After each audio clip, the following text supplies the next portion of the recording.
Hello all, this is another DAZI guide. This one's going to be a little bit different because it's going to be purple and blue, but I'll start it up. Since blue has no base and purple and blue, they work hand in hand at the very start, and then they kind of go their own ways, but they can also work together, so it's up to you.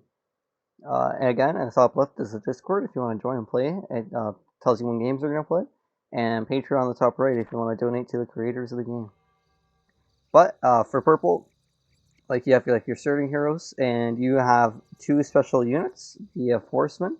You have a heavy horseman and a light horseman. So here's the heavy. They have more armor and they have reduced damage, and they discharge attacks, which are pretty good. And then your other one, sorry, I'm just trying to. Oh yeah, light cavalry. They have more armor than like regular footmen, and they have more HP. They are really good to start to defend. I believe at minute 15, you get a couple more over here. You get like 8 or 6. But I will be going over the events. You do have a graveyard here. Usually Teal holds it, but if he doesn't, you will have extra footmen. You can just send them over here to defend it. Or just yell at Teal to defend it for you.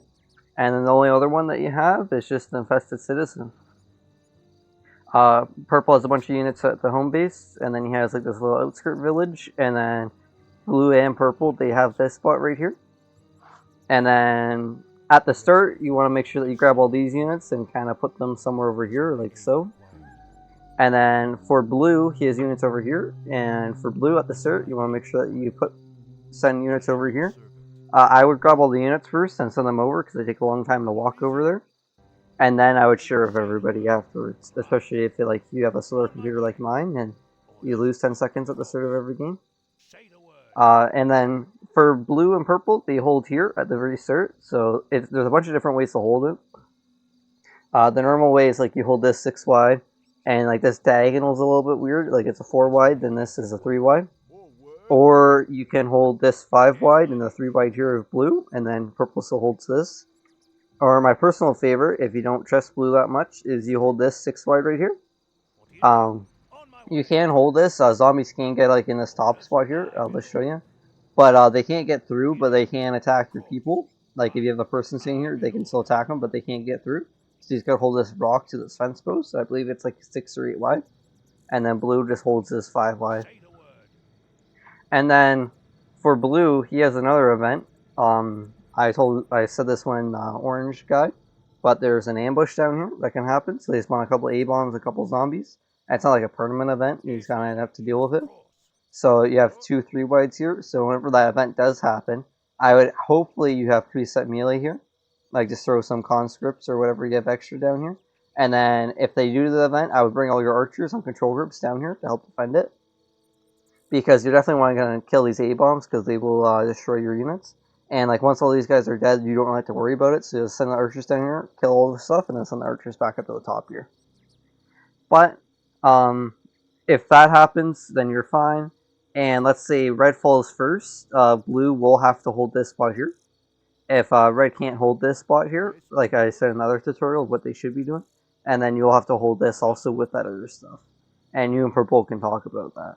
And it depends on all the different games and like whatever. But let's say either purple or blue dies, like or you're about to fall, so you want to back up before like you lose everything.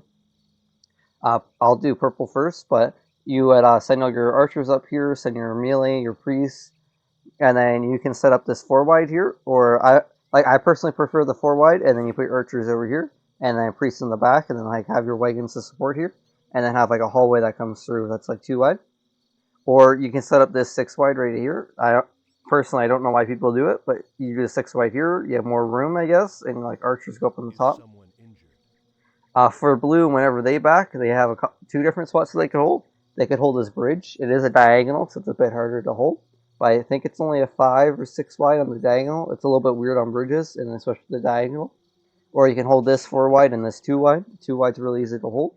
Well, that's up to you. And then for the end, blue doesn't really have a home. So you have a couple different things that you can do. You can either bring all your units into red, yellow, or go up to like teal or purple, depending on what strategy you want to do and what gameplay you can come up with. Another important thing with blue is every 5 minutes they get reinforcements here. They can get reinforcements at red. and then they can get reinforcements at blue here at the docks. And they also have 2 smithies, but they don't have a town hall. So they're just kind of like outcasts.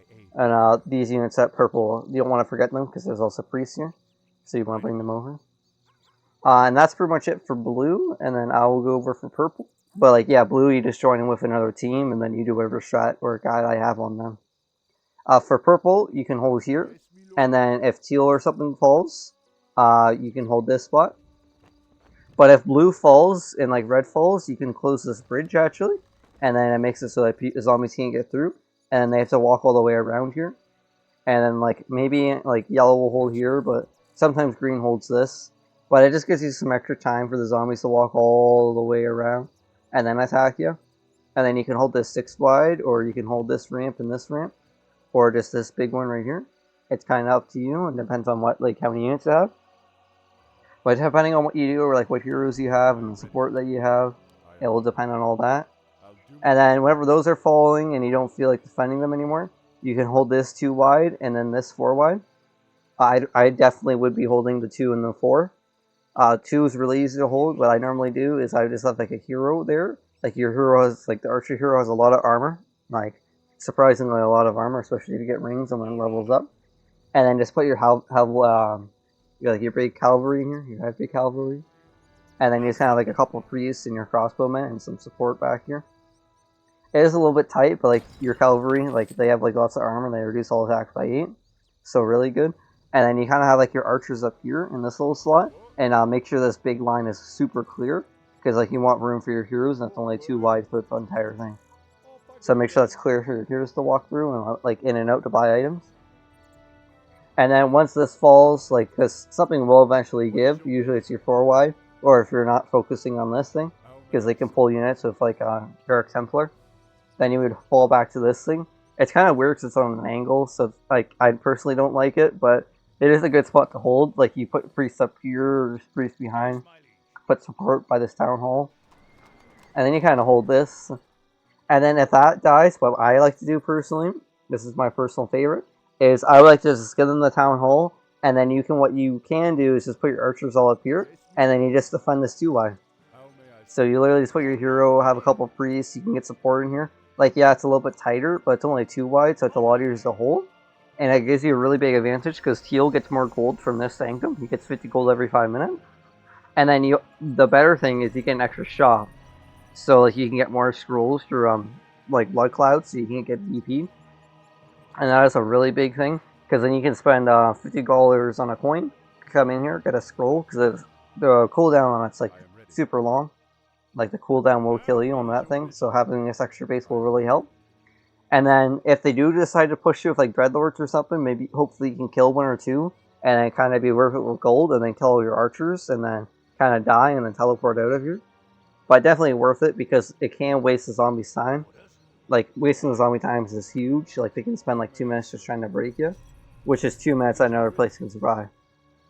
But yeah, it takes 120 seconds for that to come back. So if you have this place, so you can get more of them. So then you can just use it. But that is pretty much the tutorial for purple and blue and defending and how they work together. Blue just kind of goes on its own and then helps out people. Purple has his own base and you can kind of defend. And yeah, I would definitely try to save the sanctum if you can. But that is all for this tutorial. So have a good one, and hopefully you enjoyed.